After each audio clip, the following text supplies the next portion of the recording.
चौथा श्रीनाथ हिंदी महोत्सव जमशेदपुर।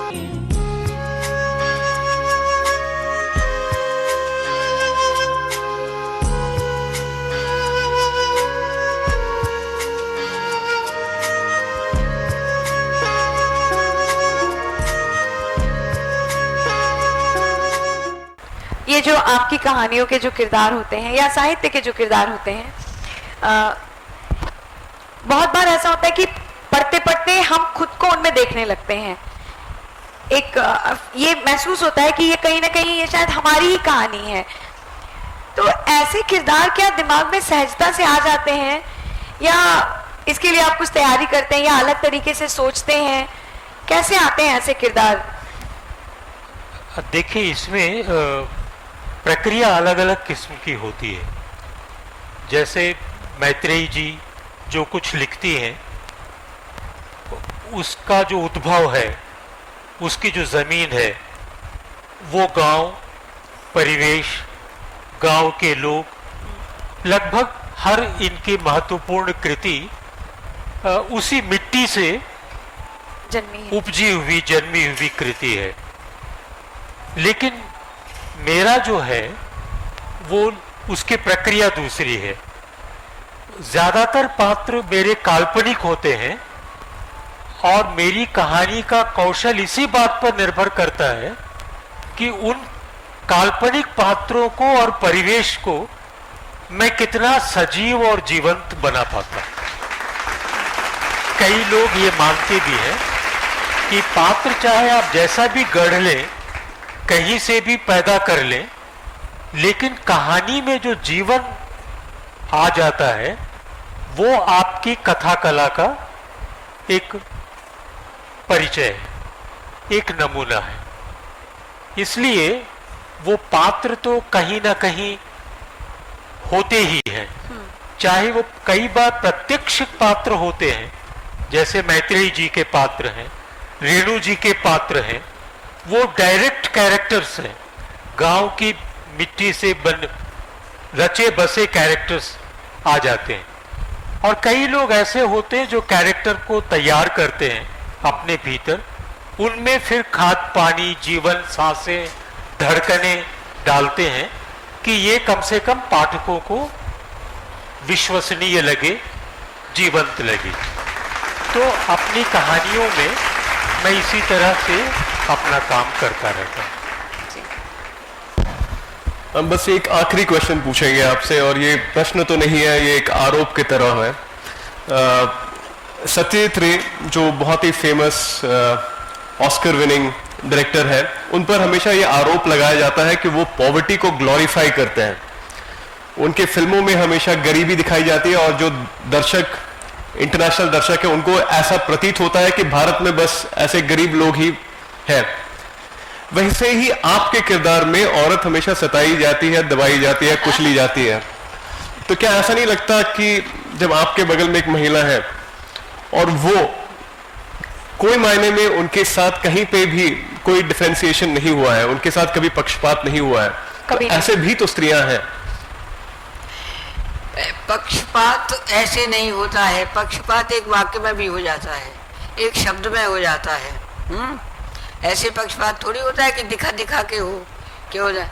वो तो जैसे हम स्त्रियों को पता है, हम जानते हैं कि हमारे जो पति हैं, उन्हीं का उदाहरण दूंगी मैं, कि हम उनके चेहरे से समझ जाते हैं कि क्या है, कब वो नाराज हैं या कब उन्हें पसंद नहीं आ रही चीज़ या कब वो खुश हैं।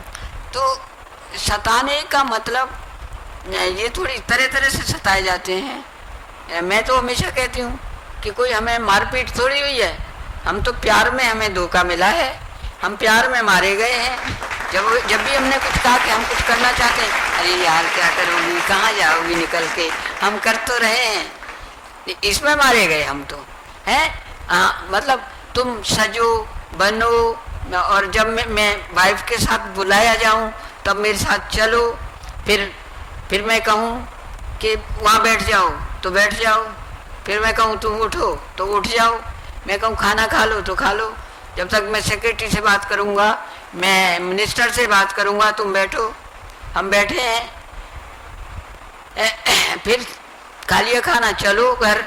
चले हम आए, अपना झुमकी फुमकी उतार दी और बस फिर जो कि तो हो गए। जब हमने साड़ी निकाली थी तो हमारे हाथ हमारे सर्टिफिकेट छू गए थे, हमारा मेडल भी छू गया था। तब हमें लगा था कि सुनो, हम भी तो पढ़ के आए थे, हम भी तो मेहनत करके आए थे, हमने क्या किया? अरे तुम ऐसी बात क्यों सोचती हो? वो सोचते हैं मेरे से शादी हो गई तो तुम्हारा सारा कुछ सफल हो गया। और अगर तुम ये नहीं मानोगी तो तुम खराब बीवी हो, ये नहीं मानोगी तो खराब बीवी हो। और ये सब मानती जाओ तो तुम अच्छी हो। तुम जितनी पतिव्रता हो सको हो जाओ। अगर तुम जरा भी इससे डिगी, मान लो तुम करवा चौथ नहीं रही हो, नाराज, उनका मुंह बन जाएगा, कहेंगे भी नहीं कुछ मारे उसके कि भाई आधुनिकता के खिलाफ हो जाएगा, लेकिन मुंह बना के घूमेंगे। तो हम समझते नहीं है क्या ये प्रताड़ना? नहीं, ये तो मैं बड़े लेवल की प्रताड़ना बता रही हूँ तुम्हें, है ना। तो हम जानते हैं कि कहाँ से आया है ये सोर्स, कहाँ से है। किसी ने कह दिया भाई साहब भाभी जी करवा चौथ नहीं रही थी क्या? तो भाई साहब अब क्या जवाब दें? रही नहीं।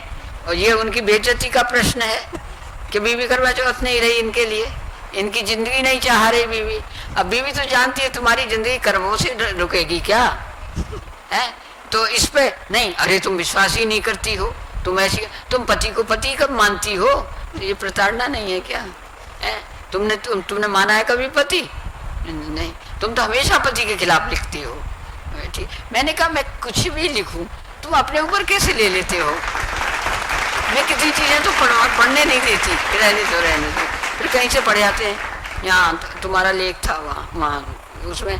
मैं समझता हूँ पति को तो पति मान नहीं सकती तुमने शादी यार क्यों की थी?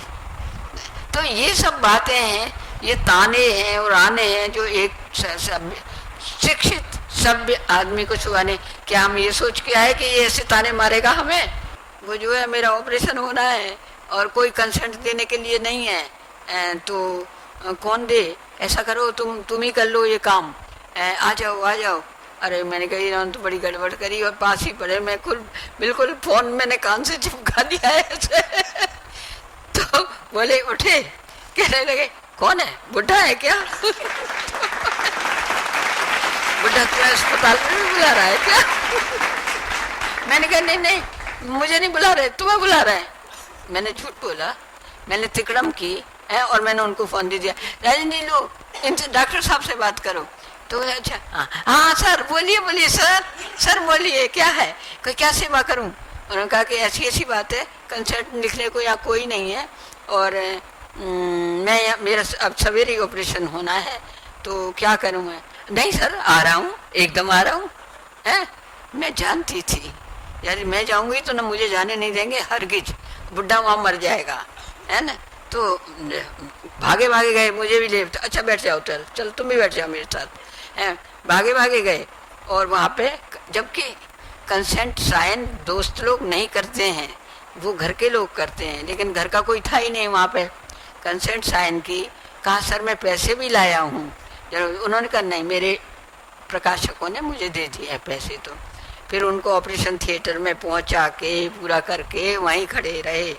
अब मैं ये कह दूँ, जब मैं खुद ही राजन जी से बात करूँ, हाँ राजन जी मैं हाँ, तो वो हर किस तो जान दे, वहीं जाने ना दें, इतनी कलेश मचाते कि मैं घर से ना निकल पाती।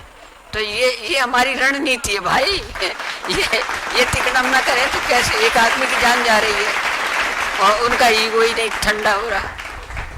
तो ये बातें हैं जो छुपाने की है, वो मैंने लिख दी है। मैम आप इतनी सारी बातें करती हैं, उनकी सबसे अच्छी बात आपको क्या लगती है? मेरे आशीष शर्मा है उनका नाम। आशीष शर्मा। सबसे अच्छी बात ये है उनकी, अच्छी बात ना होती तो रहती कैसे साथ?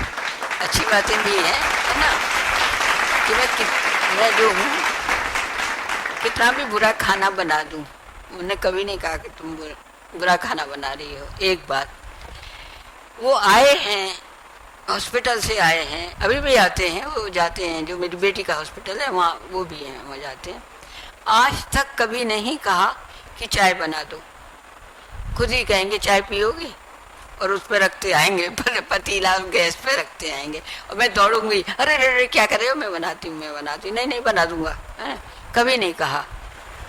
बच्चे पैदा हुए, लड़कियां हुई, बच्चे पैदा हुए, उन्होंने सारा काम कर दिया, मुझे नंद सास की जरूरत नहीं पड़ी, है ना।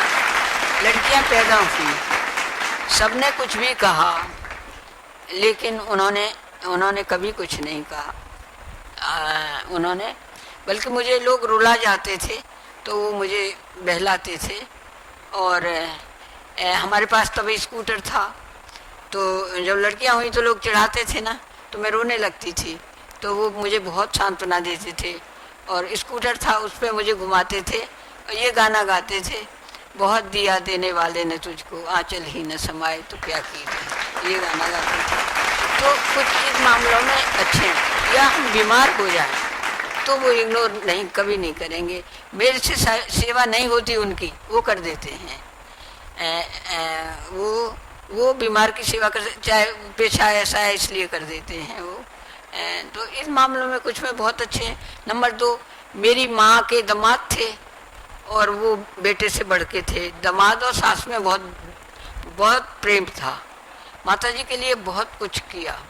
हमारे यहाँ ये है ना कि हिंदू में ये है तो दामाद जो है सास ससुर का वो नहीं देखता, दामाद को नहीं देखने देते। जब मर जाते हैं ना तो दामाद को देखने नहीं देते, या दामाद जाएगा नहीं वहाँ पे, दाह संस्कार करने नहीं जाएगा, तो उनको नहीं जाने दिया, तो उनको बहुत दुख हुआ।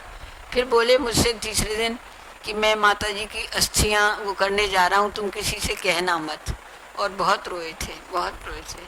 तो मेरी माँ के लिए बहुत अच्छी थी। उनको खाने के बाद रात में दूध गर्म करके देने जाते थे, माता जी दूध पी लो, है तो मैं कहती थी तुम माता जी की आदत और बिगाड़ लो, है। तो ये सब बातें थी कुछ जो अच्छी थी। कभी पैसे वैसे के मामले में ये नहीं कहा कि खर्च कम करो, मैं तो खुद ही कम करती हूँ, कभी नहीं, रोक टोक कुछ नहीं, है ना। साड़ी खुद ही ले आएंगे, मैं मना करूँगी, कुछ ऐसी चीज़ें हैं जो छोटी मोटी, लेकिन किसी के साथ नहीं जाओगी किसी के साथ बिल्कुल नहीं, है ना। राजन जी के जब जाते थे हम लोग सारे, तो ऐसा भी हुआ हमें टिकट लौटानी पड़ी है, इतना उन्होंने मचा दिया बवाल, है ना। गोवा जा रहे थे, वहाँ स्त्री विमर्श पे ही था। राजन जी से मैंने कहा राजन जी इतनी कलह हो गई है कि जा नहीं सकते, तो टिकट लौटाई। फिर राजन जी की तस्वीर मैंने टांग ली अपने यहाँ, वो मैंने लिखा है, मैंने तस्वीर उनकी जड़वा के राजन यादव की अपने घर टांग ली। जब भी गुस्सा आए डॉक्टर साहब को, तस्वीर उतारे, दाढ़ मारे वहाँ पे, इस बुड्ढे ने मेरी जिंदगी खराब कर दी है और फिर उसके बाद उसे जड़वा के टांग भी दे। मैं कहूँगी इतनी जल्दी ये फ्रेम होके कैसे आ जाती है। तो हमारे यहाँ एक लड़का रहता था, शिबू है, अंकल ने ना 4 गुना पैसा लगाया है और जल्दी से जड़वाई है और फिर टांग दे। मैं जब ये तोड़नी है तो काहे के लिए टांग रहे हैं और जैसे ही राजेंद्र यादव घर आए, सर आइए क्या लेंगे। तो ये ऐसी पर्सनैलिटी को तुम क्या करोगे, क्या गुस्सा हो, क्या तुम छोड़ के भागो, क्या करो तुम, है। साक्षात्कार का यह भाग अंत नहीं आरंभ है। संवादों का सिलसिला आगे भी जारी रहेगा। तब तक के लिए हमारे चैनल के साथ बने रहें। अपने विचार कमेंट बॉक्स में जरूर लिखें।